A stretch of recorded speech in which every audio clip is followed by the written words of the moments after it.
सदाशिवसमारम्भां शङ्कराचार्यमध्यमाम् अस्मदाचार्यपर्यन्तां वन्दे गुरुपरम्पराम्। ఓం. క్రిందటి వారం 10వ అధ్యాయం పూర్తి చేశాం. ఈరోజు ఆ అధ్యాయానికి సారాంశం చెప్తాను. 7వ అధ్యాయం నుంచి 12వ అధ్యాయం వరకు మనం ఈశ్వర స్వరూపాన్ని గురించి తెలుసుకుంటున్నాం. మొదటి 6 అధ్యాయాల్లో జీవస్వరూపాన్ని గురించి తెలుసుకున్నాం. జీవుడంటే ఎవరు, నేను ఎవరు అని తెలుసుకున్నాం. అదేవిధంగా ఈ భగవంతుణ్ణి మనం పూజిస్తున్నాం కదా, ఈ దేవుడంటే ఎవరు, ఆయన రూపం ఏమిటి అనే విషయాన్ని కూడా మనం తెలుసుకోవాలి. మనం ఎవరినైతే పూజిస్తున్నామో ఆరాధిస్తున్నామో ఆ భగవంతుడు సర్వశక్తిమంతుడైనటువంటి భగవంతుడు, ఆయన ఎక్కడ ఉన్నాడు, ఎలా ఉంటాడు, ఏం చేస్తుంటాడు, ఆయన కర్తవ్యం ఏమిటి అనే విషయం కూడా తెలుసుకోవడం మన కర్తవ్యం. మనిషిగా పుట్టిన తర్వాత మనిషి యొక్క కర్తవ్యం అదే.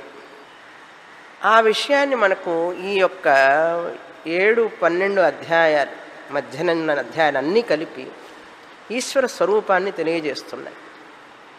ఆ ఈశ్వర స్వరూపం తెలుసుకోవడం చాలా చాలా కష్టం. అందుకని శాస్త్రంలో కొన్ని మెట్లుగా ఆ భగవంతుడిని గురించి చెప్పడానికి మనకు కొన్ని పద్ధతులు చెప్పబడినాయి. 7వ అధ్యాయంలో భగవద్గీత 7వ అధ్యాయంలో భగవంతుడు ఏకరూపంగా ఉపాసించడం అని మనం తెలుసుకున్నాం. అపరాప్రకృతి పరాప్రకృతి అని విన్నాం. భగవంతుణ్ణి మనకు మామూలుగా అర్థమయ్యేది ఏమిటి? ఫస్ట్ ఈశ్వరుని గురించి వినాలి అంటే మనకు అర్థమైన విషయం చెప్పాలి కదా. టీచింగ్ మెథడాలజీ ఏమిటో తెలుసా? తెలిసిన దాన్ని చెప్తూ తెలియని దానికి తీసుకువెళ్ళాలి. అది పద్ధతి. నోన్ టు అన్నోన్ అంటారు. తెలిసిన దాన్ని ఆధారంగా చేసుకొని తెలియని దాన్ని చెప్పాలి. తెలిసినది ఏది? మనకు దేవుణ్ణి పూజిస్తామండి, మాకు తెలిసిన విషయం ఇది. ఎలా పూజిస్తావు? ఒక రూపంలో పూజిస్తాం, ఒక మూర్తిగా, ఒక ఆకారంగా, శివ రూపంలో, కృష్ణ రూపంలో, ఒక దేవి రూపంగా ఆరాధిస్తాం. ఎందుకంటే అమ్మా నాన్న అట్లా చేస్తూ ఉన్నారు, నేను కూడా చిన్నప్పటి నుంచి అలా చేస్తున్నానండి. ఇప్పుడు ఇది మనకు తెలిసిన విషయం. ఇప్పుడు దాన్ని చెప్తుంది ఉపనిషత్తు. భగవద్గీతలో కృష్ణ చెప్తున్నారు. అది చెప్పి దాని ద్వారా మనల్ని తెలియని దానికి తీసుకువెళ్ళాలి. అందుకని మొదట ఏం చెప్పారని మనం తెలుసుకుందాం. ఈ యొక్క రూపాన్ని, భగవంతుడి రూపాన్ని ఉపాసించడం, పూజించడం, అర్చన చేయడం. ఆ రూపం పేపర్లో ఉండొచ్చు, పంచలోహాలతో చేసినది కావచ్చు, బంగారంతో చేసింది కావచ్చు, వెండితో చేసిందైనా కావచ్చు. ఆ రూపం లక్ష్మీ రూపం, సరస్వతి రూపం, శివ రూపం, హనుమంతుల వారి రూపం, రామ రూపం, కృష్ణ రూపం, ఎన్ని రూపాలైనా, వెంకటేశ్వర స్వామి రూపం. ఆ రూపాన్ని నువ్వు పూజిస్తూ ఉన్నావు. నీకు ఇష్టమైన రూపాన్ని నీకు ఇష్టమైన విధంగా, అది శాలిగ్రామము, శివలింగము, అలా చేసుకుని ఆరాధిస్తున్నావు. అలా చేస్తున్నావు కదా అని అడుగుతున్నది శాస్త్రమే. అవును, చేస్తున్నాం. అలా చేస్తూ ఉన్నప్పుడు కొంతకాలానికి ఒక మనస్సులో మనకు ప్రశ్న ఉదయిస్తుంది. బయటికి అన్నా అనకపోయినా, ఎవరిని అడగకపోయినా కూడా అడిగితే బాగుండదు, ఇది కూడా తెలియదా నీకు అంటారు. అందుకని మనకు తెలియకపోయినా కూడా మనం అది దాచిపెట్టుకుంటూ ఉంటాం లోపల. కానీ మన బుద్ధి లోపల అడుగుతూ ఉంటుంది, అసలు ఎవరైనా ఈ శివుడు ఎవరు, ఈ విష్ణువు ఎవరు, ఈ వెంకటేశ్వర స్వామి ఎవరు, ఇన్నిన్ని రూపాల్లో మనుషులు పూజిస్తున్నారు కదా, అసలు ఈ రూపం ఉన్నదా అని డౌట్ వస్తుంది. అమ్మో, ఇట్లాంటి ఆలోచన వచ్చింది ఏంటి నాకు, చి అని చెప్పి కూడా అనుకుంటాం ఒక్కోసారి. ఇది రాకూడదు ఈ ఆలోచన. ఆయన బుద్ధి ఏం చేస్తుంది, మళ్ళీ నెక్స్ట్ డే మళ్ళీ అడుగుతుంది. ఇంతకాలంగా పూజిస్తున్నావు కదా, ఈయన ఎక్కడుంటాడో తెలుసా నీకు? ఎక్కడుంటాడు ఈయన? పోనీ ఎవరైనా చూశారా? తర్వాత ప్రశ్న. ఆయన ఎవరో చూసేట కదా, త్యాగరాజుల వారు రాముణ్ణి చూసేట, శబరి రాముల వారితో మాట్లాడిందట, మీరాబాయి కృష్ణుడిని చూసిందట, దర్శనం ఇచ్చారట, వాళ్ళు మాట్లాడారట, భద్రాచల రామదాసుకి కనపడ్డాట రాముల వారు. అలా రకరకాల భక్తుల కథలు చదువుతూ ఉంటే వాళ్ళు వచ్చారు, కనిపించారు. ఇప్పటికీ త్యాగరాజుల వారు ఉన్నటువంటి ఆ స్థలానికి వెళితే అక్కడ చూపిస్తారు, ఇక్కడ రాముల వారి దర్శనమైంది, సీతా లక్ష్మణ సమేత హనుమత్ సమేత రాముల వారు ఇక్కడ దర్శనమిచ్చారు అంటారు. అంటే ఓ అని చెప్పి మనం నమస్కారం చేస్తాం. మన పిల్లలు మాత్రం ఏదో మా అమ్మ పాపం పిచ్చి అమ్మ, పిచ్చి అమ్మ, పిచ్చి నాన్న, మనంతా పిచ్చివాళ్ళం వాళ్ళకి. అక్కట కనపట్టాట, ఆయన రూపంలో వచ్చి కనపట్టాట, ఎవరికి? ఆ భక్తుడికి అని నమ్ముతాం. ఒక్కొక్కసారి సందేహం వస్తుంది, అసలు వాళ్ళు కనపడ్డారంటారా? కనపడితే మళ్ళీ అక్కడే ఉండొచ్చుగా, ఎందుకు పోవడం? ఇట్లాంటివన్నీ వస్తుండే పిచ్చి పిచ్చి ఆలోచనలన్నీ మనసుకి. ఇలా వచ్చినప్పుడు కొంతమంది వితండవాదులు ఏం చేస్తారంటే, ఈ రూపాలు లేవండి, అసలు కనపడటము లేదు, ఇదంతా వాళ్ళ పిచ్చి నమ్మకాలు అని అంటారు కొంతమంది.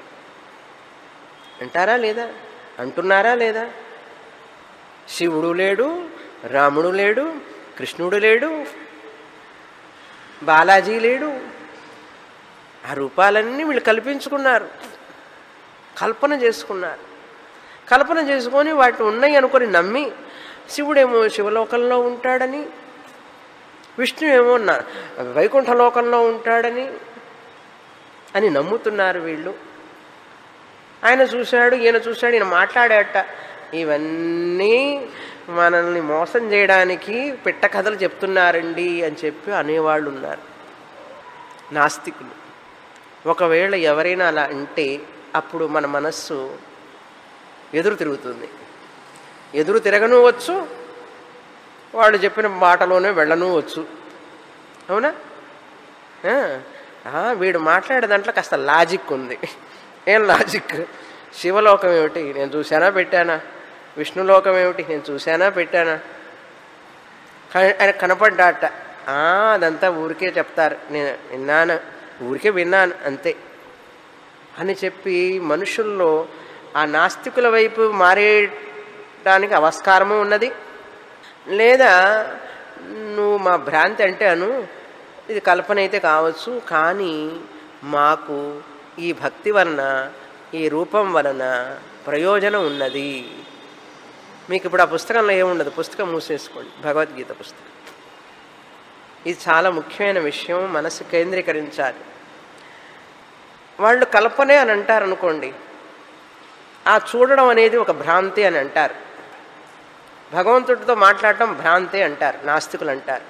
అప్పుడు మన స్టాండ్ పాయింట్ ఏమిటి? నేను ఇంతగా నమ్మి ఇన్ని సంవత్సరాలుగా ఆరాధిస్తూ ఉన్నటువంటి నా నమ్మకాన్ని, నా శ్రద్ధని, నా భక్తిని ఈరోజు వాళ్ళు ప్రశ్నిస్తూ ఉంటే, ఎదురుగా కావచ్చు, పరోక్షంగా కావచ్చు, డైరెక్ట్గా కావచ్చు, ఇండైరెక్ట్గా కావచ్చు, ఎక్కడో కావచ్చు, ఎదురుగా కావచ్చు, ఏదైనా కానీ నాకు అది వినిపించినప్పుడు నా యొక్క మానసిక స్థితి ఏమిటి, నేను ఎలా తీసుకోవాలి, అది ఇప్పుడు మనం తెలుసుకోవాల్సిన విషయం. అలా ఎవరైనా వచ్చి మనల్ని ఎదురుగా కానీ పరోక్షంగా కానీ ఇలా మనం నమ్మినటువంటి దేవుణ్ణి, ఆ రూపాన్ని కించపరిచిన, అది భ్రాంతి అన్నా కల్పన అన్నా, మన యొక్క స్టాండ్ పాయింట్ ఏమిటి అంటే ఎట్లా ఉండాలి అంటే, అవును కల్పనే కావచ్చు, అది నమ్మకమే కావచ్చు, అయినప్పటికీ కూడా ఈ కల్పనతో కూడిన రూపం, ఈ నమ్మకంతో కూడినటువంటి ఆరాధన నాకు ఉపయోగపడుతుంది. అది అట్లా ఉండాలి. లేకపోతే నీ యొక్క భక్తి, నీ నమ్మకం ఎప్పుడైనా గాలికి పేలాల్లాగా ఎగిరిపోవచ్చు. పేలాలు తెలుసుగా, ఉఫ్ అంటే ఎగిరిపోతుంది. చాలామంది భక్తి అట్లా ఎగిరిపోతూ ఉంటుంది. ఈ రూపాలు దేవుళ్ళు లేరు అని చెప్పి దేవుణ్ణి కూడా మారుస్తూ ఉంటారు. ఎందుకంటే ఇట్లా అన్నీ మాట్లాడి అవును ఎక్కడుంది శివలోకం వైకుంఠలోకం ఇవన్నీ మన పిచ్చి భ్రమ అని చెప్పి అటు పోతారు. నువ్వు రా, నేను జెరూసలానికి తీసుకుపోతాను, మక్కాకి తీసుకుపోతాను అని అంటారు. మారిపోతారు మనుషులు. అప్పుడు మనం ఎట్లా ఉండాలి అంటే, నిజంగా మనకు భక్తి ఉంటే నమ్మకమే కావచ్చు, కల్పనే కావచ్చు, ఆ రూపం ఉన్నదో లేదో కూడా నాకు అనవసరం, అది నిజమా కాదా అని నేను తర్జన భర్జన చెయ్యను. ఆ రూపం నిజమా కాదా అని అడగవలసింది నేను కాదు, భక్తుడైన నేను. అది నాకు అనవసరం. అది నిజమా రూపం కాదా, వాళ్ళు దర్శనం ఇచ్చారా కాదా నాకు అనవసరం. నేను ఆలోచించను. అట్లయితే నాకు ఆ రూపం నమ్మి పూజ చేయడం వలన నాకు చాలా ప్రయోజనం ఉంది. ఐఎమ్ హ్యాపీ, నా మనసుకు సంతోషం. నేను మాట్లాడుకుంటాను ఆ రూపంతో. నాలో ఉన్న భావనలు భయాలు అన్నీ కూడా నేను అక్కడ పంచుకుంటాను ఆ రూపం దగ్గర. నాకు ఒక ఆసరాగా తోడుగా ఆ రూపాన్ని చూసుకుంటున్నాను కనుక అది నిజమా కాదా అని నేను ప్రశ్నించను. ఆ దర్శనం ఇచ్చివ్వడం మాట్లాడటం ఇదంతా కూడా నిజమా కాదా అని నేను ప్రశ్నించను. నాకు అనవసరం, నాకు ఇదే కావాలి, ఆ కల్పనా రూపణమే కావాలి. దానితోనే నేను నమ్మకంతోనే నేను నా జీవితాన్ని గడుపుతాను. ఇది మొదటి మెట్టు. అలా ఎవరైనా అడిగినప్పుడైనా కూడా మనం ఈ స్టాండ్ పాయింట్లో ఉండాలి.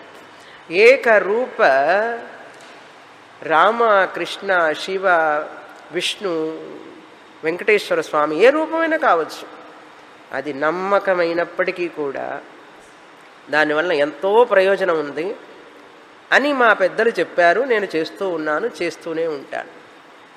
మచ్చిత్త సర్వగత ప్రాణాహ అన్నాడు కృష్ణ. నా మీద మనసు ఉంచి ఎవరైతే నన్ను ఆరాధిస్తారో వాళ్ళకి నేను జ్ఞాన యోగ్యత వచ్చేట్లు చేస్తానన్నాడు. ఏ రూపంలో నన్ను ఆరాధించినా చాలు, వాళ్ళు నన్ను ఆరాధిస్తే నేను వాళ్ళకి సహాయం చేస్తానన్నాడు. నేను నమ్ముతాను అన్నమాట. I trust in those words. అవి నిజమా కాదా అని చెప్పి నేను ఆర్గ్యూ చేయను, నేను నమ్ముతాను. నమ్మిన వాళ్ళు ఎప్పుడూ చెడిపోరు. ఒకవేళ నన్ను మూర్ఖుడే అంటావో అను, నాకేంటి నష్టం? నీ కళ్ళల్లో నేను మూర్ఖుడినే కనిపించినంత మాత్రాన నేను నష్టపోయేదేం లేదు. కనుక ఎవరైనా మనల్ని మూర్ఖులన్నా అమాయకులన్నా భ్రమలో ఉన్నామన్నా కూడా నాకు ఈ భ్రమ ఇష్టం అని చెప్పేయండి, అంతే. ఈ భ్రమ నాకు ఇష్టం. అప్పుడు కృష్ణ పరమాత్మ ఏం చేస్తాడు? ఆ ఏకరూప భక్తి నుంచి మనల్ని విశ్వరూప భక్తికి తీసుకువెళ్తాడు. అనంతమైనటువంటి పరమాత్మని, అంతటా ఉన్న పరమాత్మని నేను పూజించలేను, నేను ఆరాధించలేను, కష్టం. ఇన్ఫినిట్ కదండి ఆయన పరమాత్ముడు. అనంతంగా అంతటా వ్యాపించిన పరమాత్మని నేను ఎలా పూజ చేయగలను? నా శక్తి ఎంత? అందుకని అనంతమైన పరమాత్మకి ఒక రూపకల్పన చేశాం. అర్థమైందా?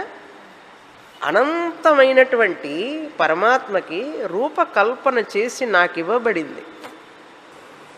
ఆ రూపం నిజం కాదు, అయినా నాకు ఆసర అది కావాలి.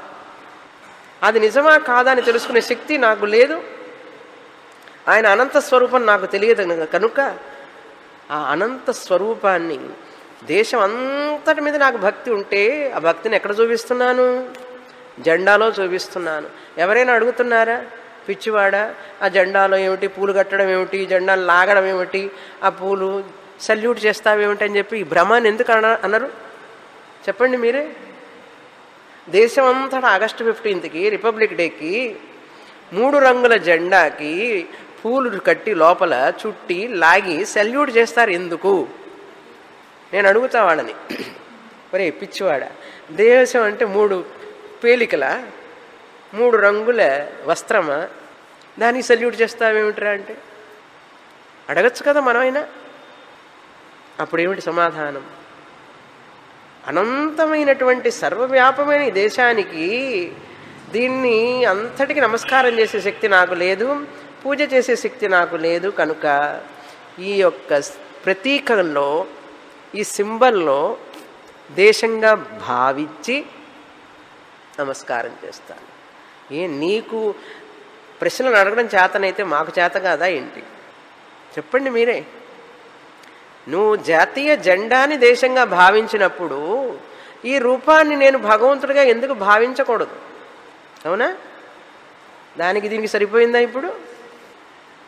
అది నమ్మకమే. ఈ జెండా నేను దేశంగా భావిస్తున్నాను. జెండా దేశం కాదు, దేశముగా భావిస్తున్నాను. కరెక్టేనండి? ఇందులో ఏమైనా సందేహమా? అదేవిధంగా ఈ రూపాన్ని నేను దేవుడిగా భావిస్తున్నాను. రాయిలో రప్పలో దేవుడు ఉంటాడంటే రాయిలో రప్పలో దేవుడు ఉన్నాడని భావిస్తున్నాను. అంతటా దేవుడే కనుక అందుకే కృష్ణ పరమాత్మ చెప్పాడు, నేను ఈ జగత్తుకి కారణం అన్నాడు ఆయన. ఈ జగత్తంతా కార్యం, నేను జగత్తుకి కారణం అన్నాడు కనుక ఆ పరమాత్ముడు అనంత స్వరూపుడు కనుక ఆయన అంతటా ఉన్న ఆయనకు రూపం లేదు కనుక ఏమండి అనంతంగా అంటే అంతటా ఉన్న ఆయనకి ఇన్ఫినిట్ రూపానికి ఆయనకి రూపం ఉంటుందా? రూపం ఉందే అనుకోండి, ఎంత రూపం ఉండాలి, ఎంత శరీరం ఉండాలి, ఎంత పెద్ద చెయ్యి ఉండాలి, ఎంత పెద్ద కాళ్ళు ఉండాలి. అసలు అది చూడగలవా నువ్వు? చూడలేవు. నీ కళ్ళు చూడలేవు ఆ అనంత స్వరూపాన్ని. అందుకే అనంతమైన దానికి రూపం ఉండదు. అర్థమైందా? అంత రూపం ఉండడానికి వీలు కాదు. ఆయన అన్ని రూపాల్లో ఉంటాడు, కనపడతాడు. మన వాళ్ళు ఏం చెప్పారు, ఏకరూపం నుంచి నువ్వు తర్వాత మెట్టు రావాలి అంటే అంతటా ఆయనే ఉన్నాడు కాబట్టి ఈ ఆకాశమే ఆయన శరీరం. పీఠం యస్య ధరిత్రి జలధర కలశం లింగమాకాశమూర్తం. నక్షత్రం అంటే నక్షత్రాలన్నీ కూడా ఆయనకి హారం లాంటివి, భూమి అనేది పీఠం లాంటిది, ఈ లింగం అనేది ఆకాశ శరీరం లాంటిది ఆయనకి, సూర్యచంద్రులు కన్నులు లాంటి వాళ్ళు, అగ్ని మూడవ కన్ను అని చెప్పి ఈ విశ్వమే ఆయన శరీరం అని రెండవ మెట్టు. మొదటి మెట్టు ఏం చేశాం? శివలింగం, శివమూర్తి, విష్ణుమూర్తి. తర్వాత మెట్టు అంతా కారణం ఆయనే కనుక ఈ జగమంతా కూడా ఆయన శరీరమే అన్నాం. అందుకనే నక్షత్రాలు అన్నీ కూడా హారం లాంటివి, సూర్యచంద్రులు కళ్ళు లాంటి వాడు. సముద్రం ఉంది చూసారా, ఆయనకి బ్లాడర్. చెట్లన్నీ కూడా ఆయనకి ఒంటి మీద వెంట్రుకలు లాంటివి ఈ చెట్లన్నీ కూడా. భూమి అనేది పాదం. భూపాదౌ యస్య నాభిః వియత్ అసుర నీలచంద్ర సూర్యౌ చ నేత్రే. ఈ దిక్కులే ఆయనకి చెవులు. ఇది విశ్వరూపం. కనుక ఏకరూపం నుంచి విశ్వరూపానికి మనం ఎదుగుతాం. ఏకరూపంలో పూజిస్తే విశ్వరూపానికి ఎదుగుతాం అన్నాడు. సరే, విశ్వరూపానికి వచ్చిన తర్వాత అన్ని రూపాలు ఎక్కడ ఏ పూజ చేయాలి? అన్ని రూపాలు ఆయనవేనంటున్నారు. కృష్ణుడు అర్జునుడు అడుగుతున్నాడు, అన్ని రూపాలు నీవే అయితే మరి అన్నిటి మీద ధ్యానం చేయలేను కదా, ఏదో కొన్ని రూపాలు చెప్పు అన్నాడు. ఏ ఏ రూపాలైతే అందంగా ఉంటాయో, బాగా అందంగా ఉంటాయో, ఎక్కువగా విస్తారంగా ఉంటాయో, అద్భుతంగా ఉంటాయో వాటి మీద ధ్యానం చెయ్యి అన్నాడు.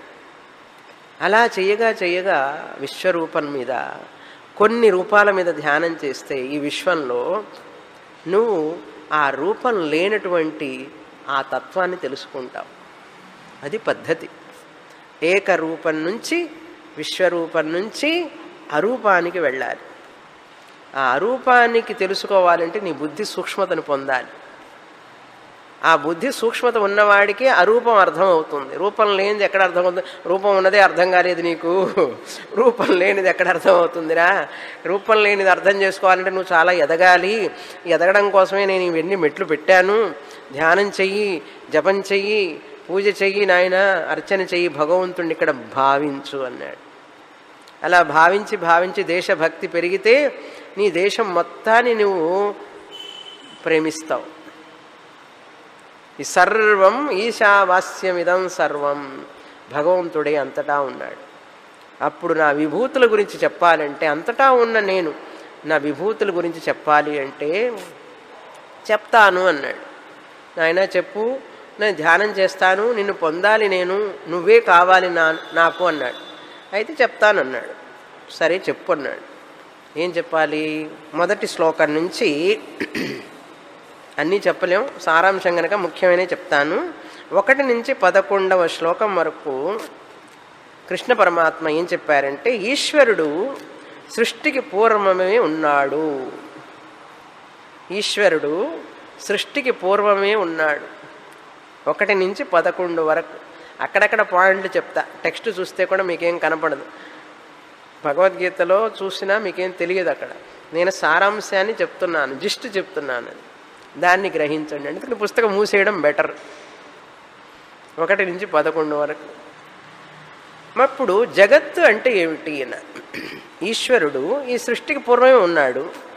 ఈ సృష్టి తర్వాత వచ్చింది ఆకాశం కూడా. ఈ ఆకాశం రాకముందే ఆయన ఉన్నాడు. ఈశ్వరుడు, పరమాత్ముడు, భగవంతుడు, దేవుడు ఆయన ముందే ఉన్నాడు. తర్వాత ఈ ప్రపంచం వచ్చింది. వస్తే ఈ ప్రపంచం మనం చూస్తున్నాం కదా, ఆయన నుంచే వచ్చింది కదా. ఇప్పుడు ఆయన ఈ ప్రపంచంలో ఉండాలి కదా, మరి ఎలా ఉన్నాడు, ఏ రూపంలో ఉన్నాడు అని అంటే, ఆయనకి మాయాశక్తి ఒకటి ఉన్నది. ఆయన పరమాత్మ చైతన్యం, మాయాశక్తి. ఆయనే నిమిత్త కారణం, ఆయనే ఉపాదాన కారణం. ఈ కనపడే నామరూపాలు మారుతుండేదంతా కూడా ఆయన మాయాశక్తి, ఉపాదాన కారణం. ఆ చైతన్యం అనేటువంటిది ప్రతి దాంట్లోనూ ఉంటుంది, సత్తు చిత్తుగా. ఆయన నామరూపాలుగా వ్యక్తమవుతాడు. ఆయన అంటే ఎవరు? సత్తు చిత్తు, ఉనికి ఎరుక. అది భగవంతుడి యొక్క నిజస్వరూపం. ఉనికి ఎరుక అనే దానికి రూపం లేదు. ఎందుకు ఆయన్ని భగవంతుడు అంటారండి? రూపం కాదా భగవంతుడు అంటే? ఆ ఉనికి ఎరుక రూపం లేదు. ఆ రూపం లేని దాన్ని నువ్వు ఆనందించలేవు, ఆస్వాదించలేవు, అర్థం చేసుకోలేవు. కనుక నీకు ఆ ఉనికి ఎరుకని రూపంలో కనిపిస్తాడు. పుష్పం ఉన్నది, ఆ ఉన్నది అనేటువంటి ఉనికి పుష్పం పోయిన తర్వాత కూడా ఉంటుంది, కానీ పుష్ప రూపంలో ఉండదు. అప్పుడు నువ్వు గ్రహించలేవు. అందుకని రూపంలో గ్రహించు ఫస్ట్. ఆ ఉనికి అనేది, ఈ పుష్పం ఉన్నది. ఇప్పుడు ఈ ఉనికి అనేది పుష్పంతోనే ఉన్నదా? పుష్పం వరకే ఉన్నదా? ఈ పుష్పానికి సంబంధించినదా అంటే పుష్పంలో కూడా ఉన్నది. ఆ ఉనికి అనేది ఇక్కడ ఉన్నదిగా. మైకు ఉన్నది, మైకు వరకే ఉన్నదా? కాదు, అక్కడ ఉన్నది, కుర్చీ ఉన్నది, ఫ్యాన్ ఉన్నది. అంటే ఉనికి అనేది అంతటా ఉన్నది. కనుక దీన్ని దాటి కూడా ఉన్నది. ఇది పోయిన తర్వాత ఇది పోతుంది, నామరూపాలు పోతాయి.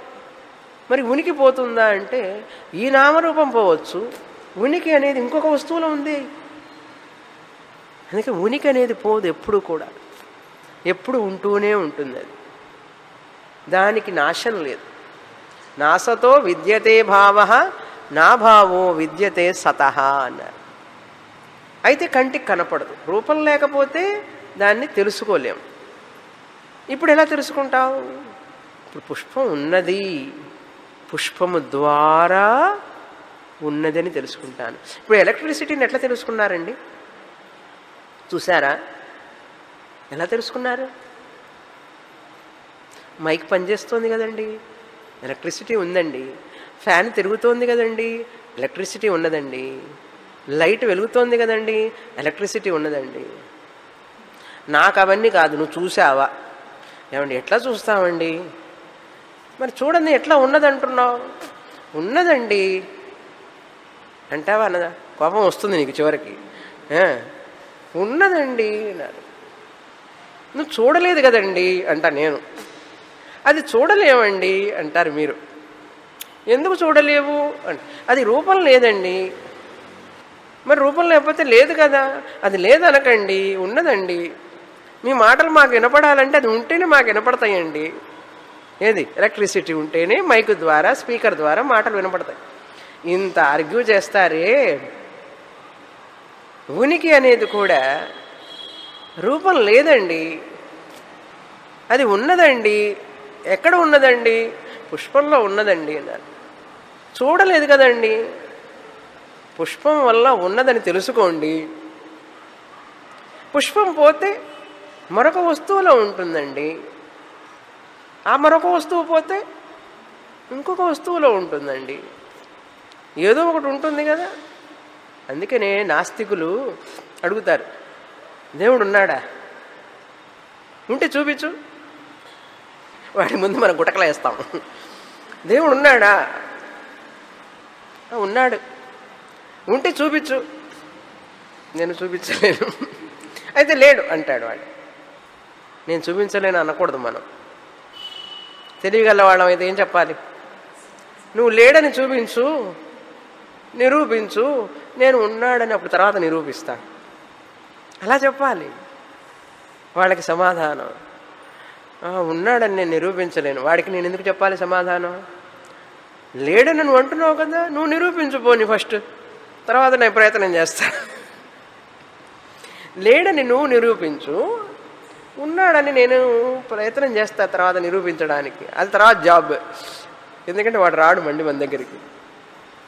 భగవంతుడు లేడని నిరూపించలేడు కదా, కష్టం. అసలు భగవంతుడు ఉన్నాడా అని అడుగుతున్నాడే, వాడు ఉన్నాడా లేదా? భగవంతుడు ఉన్నాడా లేదా అని ప్రశ్నించే నాస్తికుడు ఉన్నాడా లేదా? భగవంతుడు ఉన్నాడా లేదని ప్రశ్నించడానికి వాడు ఉండాలి కదా. అప్పుడు వాడిని అడగాలి మనం, నువ్వు ఉన్నావా లేదా? భగవంతుడు ఉన్నాడో లేదో తర్వాత సంగతి చూద్దాం.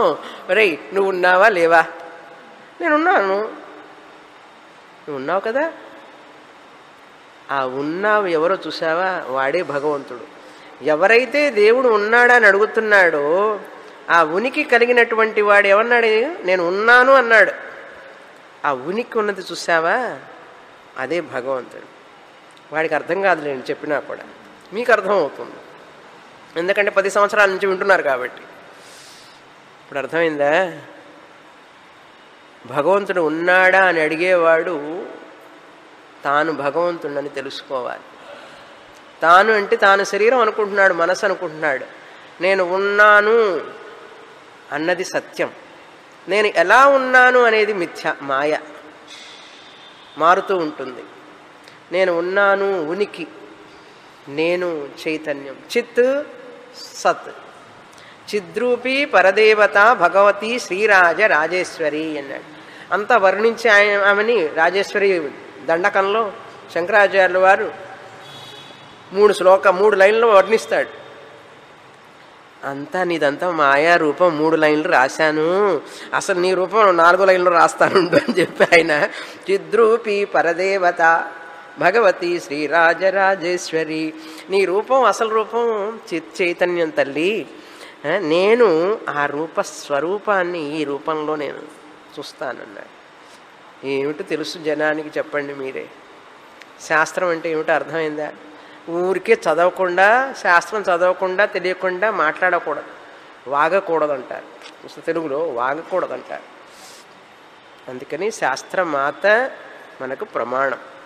అది 1 నుంచి 11 వరకు సర్వం ప్రకృతి పురుష అన్నారు. మొత్తం కూడా ప్రకృతి పురుష. పురుష అంటే ఉనికి ఎరుక, ప్రకృతి అంటే మాయా నామరూపాలు. ఏమండి ప్రకృతి పురుష, పురుష ప్రకృతి అంటుంటారు, ఏమిటండి అన్నారు. ఏమి లేదు, కనపడేదంతా ప్రకృతి, మారిపోయేది ప్రకృతి. గంట కింద పువ్వు ఎట్లా ఉంది, ఇప్పుడు ఎట్లా ఉంది, అది ప్రకృతి. మారకుండా కనపడకుండా దాని వెనకాల ఒక ఉనికి ఎరుక ఉన్నది. జడ పదార్థాల్లో ఉనికి కనపడుతుంది, ప్రాణుల్లో చైతన్యం ఎక్కువగా ప్రధానంగా కనపడుతుంది. కనుక నేను చైతన్యాన్ని, ఉనికిని తెలుసుకుంటున్నాను, పరమాత్మని చూస్తున్నాను. అందుకే రూపం చూడాలి, లోకాలు ఎక్కడున్నాయంటే పురాణాలు వెతకాలి. ఎక్కడున్నావయ్యా నువ్వు అని చెప్పి పురాణాలు వెతకాలి. కానీ అంతటా ఉన్న ఆయన్ని, అన్ని రూపాలలో ఆయనే ఉన్నాడు. ఉనికి ఎరుక పరమాత్ముడు నామరూప మాయాశక్తితో తన నామరూపాలుగా కనపడుతున్నాడు. దేనికోసం? తల్లో పెట్టుకోవడానికే, ముక్కు దగ్గర చూసుకోవడానికే. అవును, ముక్కు దగ్గర వాసన చూడొచ్చు, తల్లో పెట్టుకోవచ్చు. కానీ ఈ భోగ్య ప్రపంచం అంతా ఎందుకు ఇచ్చాడో తెలుసా మనకు భగవంతుడు? మనం తినేవి, చూసేవి, వాసన చూసేవి, పట్టుకునేవి, ఈ అన్ని పదార్థాలు మాయ. మాయను ఎందుకు ఇచ్చాడో తెలుసా మనకి? ఈ శరీరం కూడా ఎందుకు ఇచ్చాడు? ఆ ఉనికి ఎరుకని తెలుసుకోవడం కోసం తన మాయని వ్యక్తం చేశాడు. విభూతి. ఇది తెల్లగా ఎందుకు ఉండాలి, ఇది ఎర్రగా ఎందుకు ఉండాలి, ఇది పచ్చగా ఎందుకు ఉండాలి? అసలు ఫస్ట్ ఆఫ్ ఆల్ నీ కళ్ళు 3 రంగులు చూస్తున్నాయి, గుర్తుపెట్టుకో. ఎంత గొప్ప చూడండి కళ్ళు. ఈ కళ్ళు ఇది పసుపని తెలుసుకుంటోంది, ఇది ఎరుపని తెలుసుకుంటోంది, ఇది తెలుపని తెలుసుకుంటోంది. అద్భుతం కదా. దీనికంటే ఏం విభూతి కావాలి నీకు? కనుక విభూతులు కావాలంటే పురాణాల్లో వెతకక్కర్లేదు, కనపడేదంతా విభూతి. సాలె గూడు కడుతుంది చూడండి. ఎక్కడ దానికి లంగ్స్ ఉంటాయో, ఎక్కడ డైజెస్టివ్ సిస్టమో, ఎక్కడ ఎక్స్క్రీటరీ సిస్టమో ఆ పరమాత్ముడికే తెలియాలి. హార్ట్ ఎక్కడ ఉంటుందో, లివర్ ఎక్కడ ఉంటుందో దానికి ఉన్నదే హుఫ్ అంటే ఎగిరిపోతుంది గాలికి. అది విభూతి కదా. ఇంకొకసారి మన పుస్తకాల్లోనే పురుగు ఉంటుంది, చిన్న చిన్న పురుగులు ఉంటాయి చూసారా? దానికి ఎక్కడ కళ్ళు ఉంటాయో, దానికి ఎక్కడ పొట్ట ఎక్కడ కాళ్ళో మనకే తెలియదు. అట్లా చేయబెట్టేటంటే చచ్చిపోతుంది అది పాపం. చూసారా పుస్తకాల్లో పురుగు? అద్భుతం కదా, భగవంతుడి విభూతి కదా అది. అది రూపాన్ని నువ్వు చూసావా? ఆ రూపం మాయ, ఉపాదాన కారణం. ఆ జ్ఞానం దానికి ఎంత తెలివో తెలుసారా? మీరు పుస్తకం తెలియగానే గిడుగిడుగిడుగున పోతుంది చైతన్యం, చిత్. పాపం పుస్తకంలోనే ఉంటుంది, పుస్తకంలో ఉన్న భగవద్గీత అర్థం కాదు దానికి. చూసారా? 360 రోజులు పుస్తకంలోనే ఉంటుంది, కానీ అర్థం చేసుకోలేదు. ఎందుకని? ఇప్పుడు నేను కూడా అర్థం చేసుకోలేదు అనుకోండి, అప్పుడు ఆ పురుగుకి నాకు తేడా అర్థమైందా? మనిషిగా పుట్టి నేను కనుక అర్థం చేసుకోకపోతే ఆ పుస్తకంలో పురుగుకి నాకే తేడా లేదు. సాలి గూడు చూడండి అద్భుతంగా, అక్కడి నుంచి ఇక్కడికి ఒక దారం కడుతుంది. అది ఎట్లా నిలుస్తుందో గాలికి, మన ఆ ఫ్యాన్ కూడా ఆడుతూనే ఉంటుంది అది. మరి ఏ ఇంజనీరు కట్టలేడు, మధ్యలో బ్రిడ్జి కూడా లేదు, పిల్లర్లు లేవు. ఏం విభూతి చూడండి అది. యోగ అంటే మాయాశక్తి, విభూతి అంటే పరమాత్మ చైతన్య స్వరూపం, వ్యక్తం అవడం. విభూతి అంటే వ్యక్తం కావడం.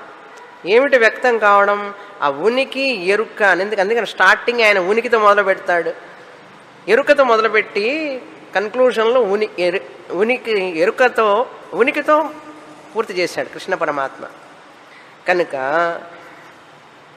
ఇప్పుడు మనం ఏం తెలుసుకోవాలి ఇక్కడంటే, ఈ 1 నుంచి 11 వరకు తేషాం సతతయుక్తానాం భజతాం ప్రీతిపూర్వకం దదామి బుద్ధియోగం తం అన్నాడు. నన్ను రూపంలో పూజించి ఆరాధిస్తే నేను వాళ్ళకి బుద్ధిలో నిన్ను అర్థం చేసుకునే శక్తి నేను ఇస్తానన్నాడు. అందుకని ఆయన ఉన్నాడా లేదా, నిజమా కాదా అని ఊరికే భర్జన చేయకుండా నమ్మి పూజ చెయ్యాలి ఆయన. అది విషయం. కనుక విశ్వరూప భక్తి, కర్మయోగము ఇవి జ్ఞానానికి మనల్ని రెడీ చేస్తాయి. అర్థమైందా? తర్వాత 12 నుంచి 18 వరకు అర్జునుడి ప్రశ్నలు వేస్తూనే ఉన్నాడు. 12 నుంచి 18 శ్లోకం వరకు. నన్ను ఇక్కడ పూజ చేయమంటావు నాయన, అన్ని రూపాలు నువ్వే అయితే ఏం చేయమంటావు అన్నాడు. కష్టపడవాకు, నేను చెప్తాను. 19 నుంచి 40వ శ్లోకం వరకు విభూతులు. భూతి అంటే వ్యక్తం, విభూతి అంటే విశేషంగా వ్యక్తం అవడం, చక్కగా అందంగా విస్తారంగా అద్భుతంగా విశేషంగా వ్యక్తం కావడం విభూతి అంటారు. 1వ విభూతి. అన్ని విభూతులు చెప్పలేం కదా, సారాంశం కనుక ముఖ్యమైనవి చెప్తాను. మొదటి విభూతి ఏంటంటే భగవంతుడు చైతన్య రూపం, చైతన్య తత్వం. ఒక నాస్తికుడు పోయి గాడ్ ఈజ్ నోవేర్ అని రాశాడు. గాడ్ ఈజ్ నోవేర్ చెప్పాను ఇంతకుముందు. దేవుడు ఎక్కడ లేడు, నోవేర్. ఒక జ్ఞాని వచ్చి ఏం రాయలే ఆయన, ఒక కామా పెట్టాడు. గాడ్ ఈజ్ నోవేర్, డబ్ల్యూ పక్కన కామా పెట్టాడు. నౌ హియర్, ఇక్కడే ఉన్నాడు. నౌ హియర్, ఇక్కడే ఉన్నాడు. ఎవరు? ఆ రాసినవాడు ఉనికి ఎరికే కదా, ఆత్మతత్వమే కదా. ఈ జ్ఞాని ఆత్మతత్వం, ఆయన ఆత్మతత్వం. జ్ఞానికి తెలుసు, వాడికి తెలియదు. అప్పుడప్పుడు నాకు ఒక్కొక్కరికి పూనకం వస్తుండేది మనసులో, ఏదో మనసు లోపల ఏదన్నా ఉంటే బయటకు వస్తుంది. అప్పుడప్పుడు నాకు కూడా లోపల నుంచి ఏదో వస్తుంది. మనం ఏమి ఇచ్చామో తెలిసిందా, అర్థమైందా? ఇప్పుడు పిల్లలకి ఏం చదువునిచ్చామో అర్థమైందా? ఈ చదువుని కోల్పోయేటట్లు చేశాం మనం. ఈ విద్యని పోగొట్టుకునేటంతగా మనం ఆధునిక విద్యలో వేసి వాడని అందులో మునిగి 2 ఇడ్లీ కోసం ఉదయం నుంచి సాయంత్రం దాకా ఏసీ రూమ్లో కూర్చొని, జీవితం అంటే ఏదో బ్రేక్ఫాస్ట్, లంచ్, నైట్ డిన్నర్ కాదు. మనిషిగా పుట్టిన తర్వాత ఆనందం ఇచ్చేది ఆత్మజ్ఞానం. ఏదైనా ఆనందం ఇస్తే ప్రపంచంలో అత్యానందం ఇచ్చేది ఏదైనా ఒక్కటి ఉంటే అది ఒక్కటే ఆత్మ ఆనందం. అందుకని ఎవరు ధనవంతులు తెలిసిందా? నాకు ఊళ్ళంతా జలతరిస్తుంది అసలు. ఇప్పుడు ఎవరు ధనవంతులు తెలిసిందా మీకు? అజ్ఞానులందరూ బిచ్చగాళ్ళు. ఎంత కోటీశ్వరుడైనా కావచ్చు, ఎన్ని విద్యలైనా చదివి ఉండొచ్చు, ఈ ప్రపంచం మొత్తాన్ని కూడా ఏలుతూ ఉండొచ్చు, అయినప్పటికీ వాడు ఆత్మని తెలుసుకోనంత వరకు వాడు దరిద్రుడే. మహాపాపం అది.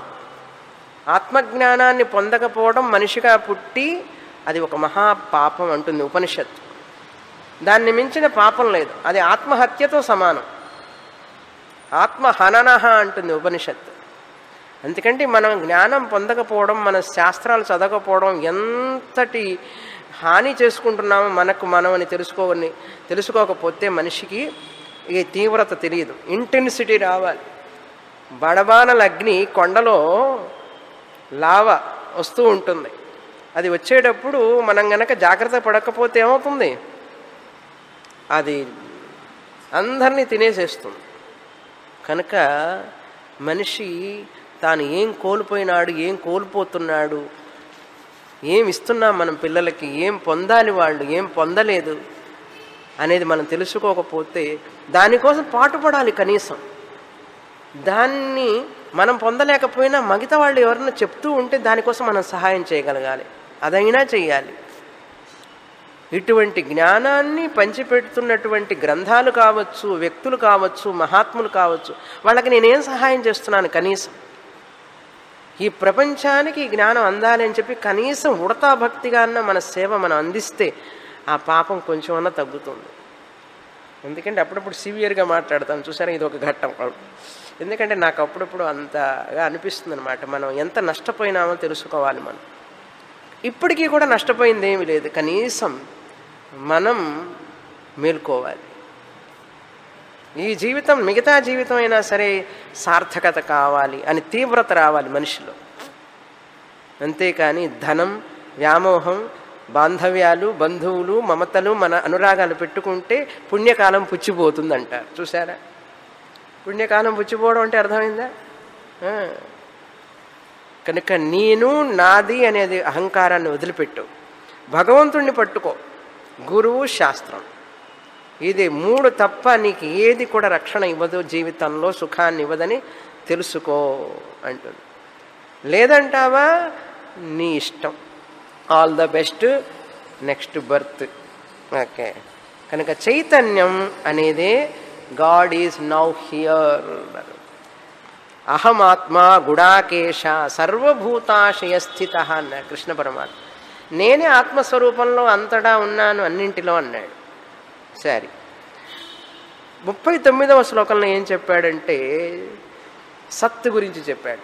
నేను చైతన్యంగా అన్నింటిలో ఉన్నాను, ఎరుకగా, నేను ఉనికిగా అన్ని రూపాలలో ఉన్నాను. ఎగ్జిస్టెన్స్ అంటారు. స్వతంత్రంగా ఉంటుంది, అది దేని మీద ఆధారపడదు. ఇప్పుడు కాన్షియస్నెస్ అనేది, చైతన్యం అనేది ఈ శరీరం అంతటా ఉన్నది.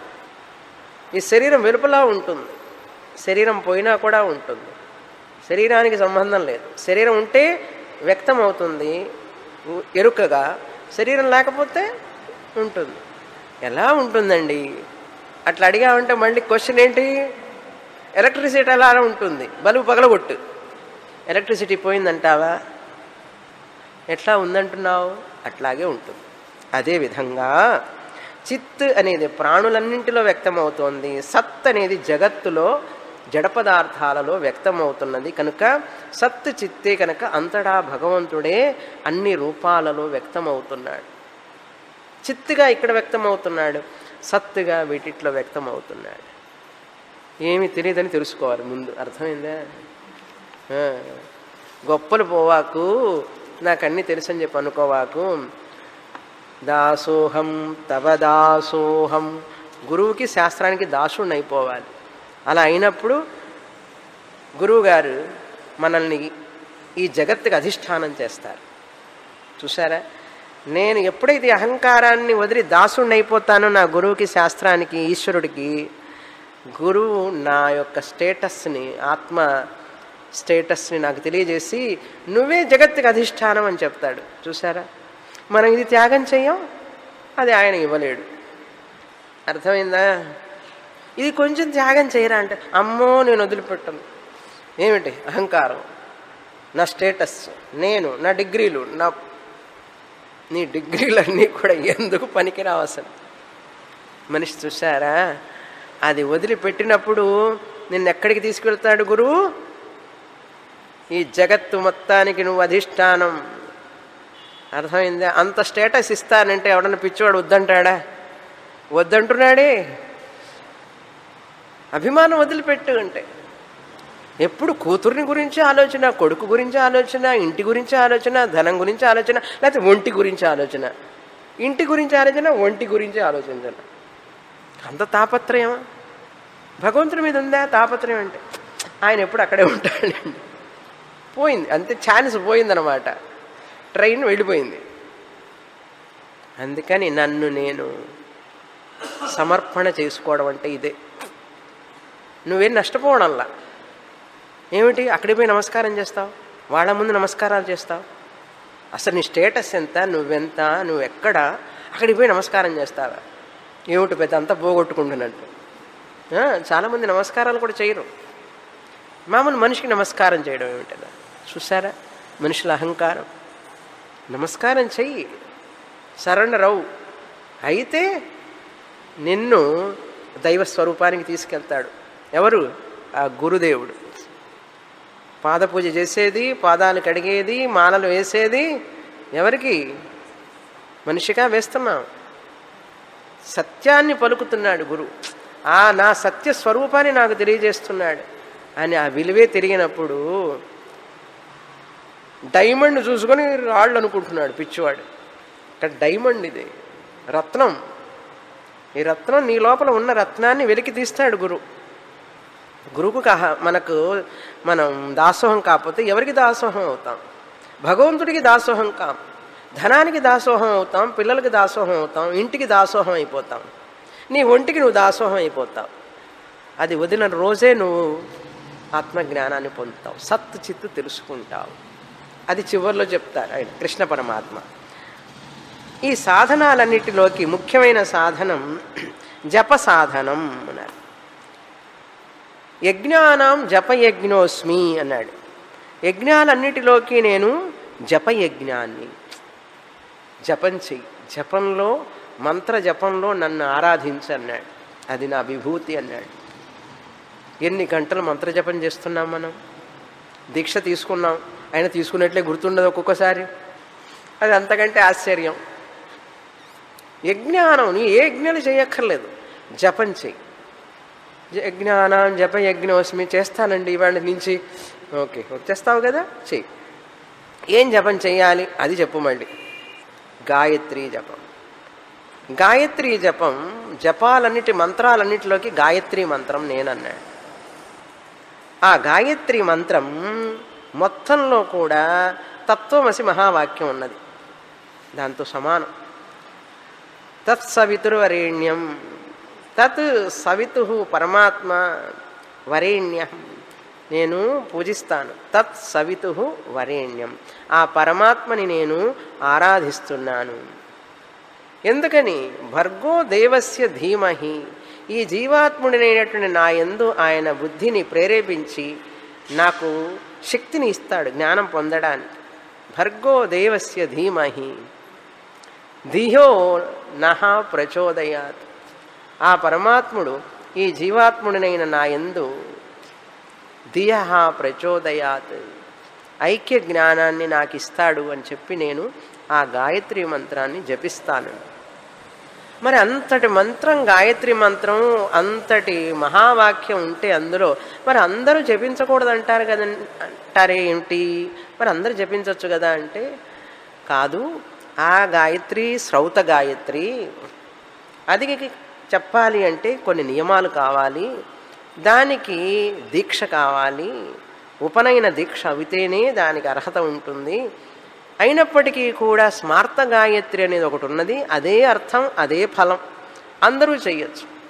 స్త్రీలు చేయొచ్చు, యజ్ఞోపవీత సంస్కారం లేని వాళ్ళు చేయొచ్చు, ఉపవీతం లేకపోయినా కూడా చెయ్యొచ్చు ఆ స్మార్త గాయత్రి. కనుక ఆ స్మార్త గాయత్రి ఒకసారి చెప్పాను, రాసిచ్చాను కూడా, కొంతమంది నోట్ చేసుకున్నారు. మళ్ళీ కావాలంటే గుర్తు చేస్తాను. యో దేవ సవితాస్మాకం, యహ దేవ సవిత అస్మాకం, యో దేవ సవితాస్మాకం ధియో ధర్మాది గోచరాః. ధియః ధర్మాది గోచరాః, మాకు మా బుద్ధి యందు ఈ యొక్క సర్వధర్మాన్ని తెలుసుకునేటట్టుగా మాకు ప్రేరేపించుగాక. ధియో ధర్మాది గోచరాః ప్రేరయేత్ యత్ భర్గః. మాలో ప్రేరేపించేటటువంటి ఆ భర్గుడు, ప్రేరయేత్ యద్ భర్గః, ప్రేరయేత్ తస్య యద్ భర్గః తద్వరేణ్యం ఉపాస్మహే. తత్ వరేణ్యం, పూజింపదగినటువంటి అటువంటి సవిత రూపంలో ఉన్న పరమాత్ముణ్ణి ఉపాస్మహే, ఉపాసిస్తాను. యోదేవ సవితాస్మాకం, మొదటి లైన్.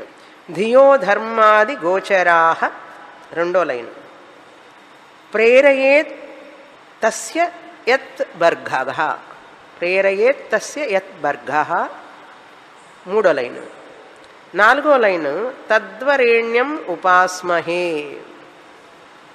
పేపర్లో టైప్ చేయించి పెద్ద పేపర్లో తీసుకువచ్చి క్లాసులో పెట్టి గోడ మీద అంటించి మీరందరు కాపీ చేసుకున్నారు, చేసుకున్నది మర్చిపోయినారు కూడా. ఎప్పుడు అంటే చాలా కాలం క్రిందట. నోట్స్లో ఎక్కడో రాసి ఉంటారు, అది గుర్తు లేదు. పర్వాలేదు, అయినా ఇప్పుడైనా గుర్తు చేసుకోండి. చూసారా, మంత్రాలన్నిటిలోకి గాయత్రి మంత్రం శ్రౌత గాయత్రివా స్మార్త గాయత్రివా, ఆ గాయత్రి మంత్రం జపిస్తే అది నా విభూతి అన్నాడు. కనుక మంత్రజపం, మంత్రాలలోకి గాయత్రి, రెండు విభూతులు. మూడవది, అన్ని విద్యలలోకి అధ్యాత్మ విద్య చాలా గొప్పది. ఇది నా విభూతి. అన్ని విద్యలలోకి అధ్యాత్మ విద్య చాలా గొప్పది. అధ్యాత్మ విద్య లేకుండా భౌతిక విద్యలు ఉన్నాయి చూసారా, ప్రాపంచిక విద్యలు. అవన్నీ ఉన్నా కూడా మనిషికి పరిపూర్ణత రాదు, ఆనందం రాదు, భయం పోదు. ఎలాగంటే స్వామీజీ ఎప్పుడు ఉదాహరణ చెప్తుంటారు. హరిద్వార్ వెళ్ళి అక్కడ స్నానం చేయాలి అంటే హరిద్వార్లో నీళ్ళు ఎట్లా పోతుంటాయి తెలుసా? గంగలో ఫాస్ట్గా పోతుంటాయి. వెళ్ళి స్నానం చేయాలి, మునిగారు అనుకోండి, నీళ్ళల్లో మునిగి ఆనందం కాదు, ఒకటే ఆనందం, వైకుంఠం. అట్లా కొట్టుకుపోతాం. కదిలే దాంట్లో ఎప్పుడు స్థిరత ఉండదు, మనం కొట్టుకుపోతాం అందులో. కదలకుండా ఉండేదాన్ని పట్టుకొని ఆ కదిలే నీటిలో స్నానం చేస్తే ఆనందం. అక్కడ ఒక చైన్ ఉంటుంది, వాళ్ళు చైన్ పెడతారు, ఆ చైన్ పట్టుకొని గట్టిగా స్నానం చేయాలి, కదిలే నీళ్ళల్లో స్నానం చేయాలి. చేస్తే ఏమవుతుంది, అప్పుడు ఆనందంగా ఇంకాసేపైనా ఉండొచ్చు. అదేవిధంగా ఆధ్యాత్మిక విద్యను పట్టుకొని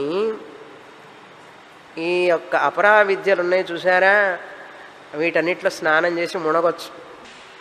భార్యగా, భర్తగా, తండ్రిగా, కుటుంబం, ఆస్తులు, పాస్తులు, ఇవన్నీ కూడా ప్రవహించే నది లాంటిది ఈ శరీరం కూడా. ఆధ్యాత్మిక విద్య ఉంటే పట్టు ఉన్నది అంటే ఈ ప్రపంచంలో నువ్వు హాయిగా రాణించగలవు, ఆనందంగా ఉండగలవు. ఇది కనుక వదిలిపెట్టామంటే కుడితి తొట్లో పడిన ఎలుకలాగా ప్రాణం కోసం, సుఖం కోసం తహలాడిపోతాం, కష్టపడాల్సి వస్తుంది. కనుక అర్జున, విద్యలన్నిటిలోకి అధ్యాత్మ విద్య నేను, ఆ అధ్యాత్మ విద్యని ఉపాసన చెయ్యి అన్నాడు. దానికోసం ఉపాసన చేస్తే నువ్వు దానికోసం యోగ్యుడు అవుతావు. యోగ్యత వచ్చినప్పుడు నీకు గురువు లభిస్తాడు. ఆ గురువు చెప్పేది విలువ తెలుస్తుంది ముందు సంగతి, లేకపోతే విలువ తెలియదు. ఏందో టైంపాస్, అందరు క్రికెట్ మ్యాచ్లు చూస్తుంటే మనం ఐపీఎల్ చూస్తుంటే మనం ఇక్కడ కూర్చుంటాం. ఐపీఎల్లా గీపీఎల్లా ఓన్లీ మెడల్స్ అయిపోయినాయా, కామన్వెల్త్ గేమ్స్, వీటన్నిటి కూడా ఇవన్నీ కూడా ఈ సుఖాలన్నీ కూడా తాత్కాలికం.